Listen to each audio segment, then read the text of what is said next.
სოციალურ ქსელში არაერთი პოსტი ვრცელდება, სადაც მოქალაქეები სოლიდარობას უცხადებენ პოეტ ზვიად რატიანს და ავრცელებენ განცხადებებს სოციალურ ქსელში. გამომცემელთა მსოფლიო ასოციაციის პრეზიდენტი გვანცა ჯობავა თავის პოსტს იწყებს ზვიად რატიანის ლექსით: "ნუ გეცინება ეს ჩვენ დავღუპეთ საქართველო, ჩვენი გულწრფელი და საზეპირო სიყვარულით მოჰყავს მას."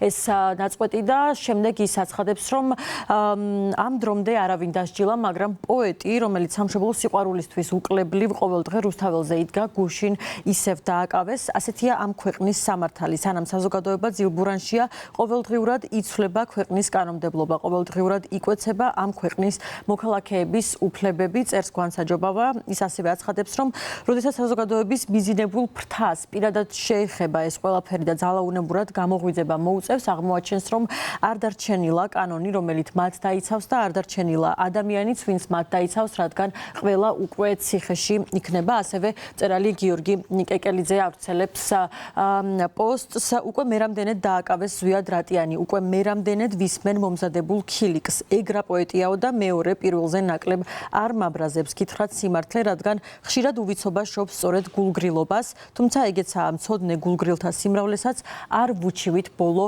დროს." ასევე პოეტი რეზო გეთიაშვილიც აქვეყნებს სოციალურ ქსელში განცხადებას: "ჩვენი შვილები არასდროს იქნებიან იმ ქვეყნის მემკვიდრე, რომელმაც ზვიად რატიანი დაიჭირა. ისევე როგორც ჩვენ არ მივიჩნევთ თავს 1920-1930-იანი წლების საბჭოთა საქართველოს მემკვიდრედ.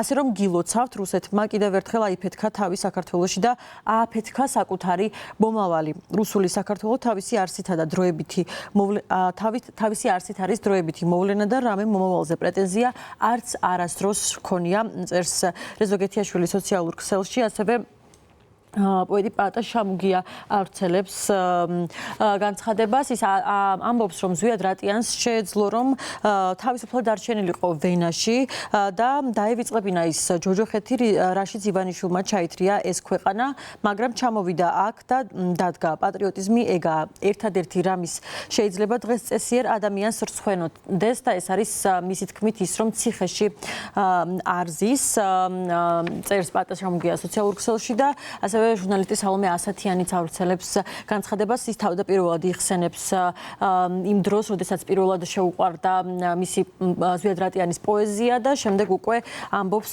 იხსენებს ის დროს, როდესაც პირველად გაიცნო ის, მე ზვიადი პირადად გავიცანი და ძალიან დავმეგობრდით, ახლდან დავინახე ეს ვირტუოზი პოეტი და მთარგმნელი, რა სიმძაფრის სოციალურ მგრძნობელობას დაატარებს, რა სიღრმიდან აღიქვამს საზოგადოებრივ იერარქიებს და ჩაგვრის მექანიზმებს. ამიტომაც იდგა ქუჩაში აქციაზე ყოველ დღე ჯიუტად ისევ და ისევ და ამიტომაც გადაიქცა საჩვენებელ სამიზნედ საკუთარი სისასტიკით ტკბობაში ჩაფლული ხელისუფლებისთვის, წერს სალომე ასათიანი და ასევე სოციალურ ქსელში დღეს არაერთი მწერალი თუ პოეტი ასევე ავრცელებდა ზვიად რატიანის ლექსს ნეგატივი 20 წლის შემდეგ. ეს არის ლაშა ბუღაძის პოსტი, თუმცა ასევე იყო არაერთი ადამიანი, რომელმაც იგივე ლექსი გამოაქვეყნა და ზვიად რატიანი აქციაზე პირველად 2024 წლის 28-29 ნოემბრის ღამეს დააკავეს. მაშინ მას წვრილმან ხულიგნობასა და პოლიციელისთვის წინააღმდეგობის გაწევას ედავებოდნენ.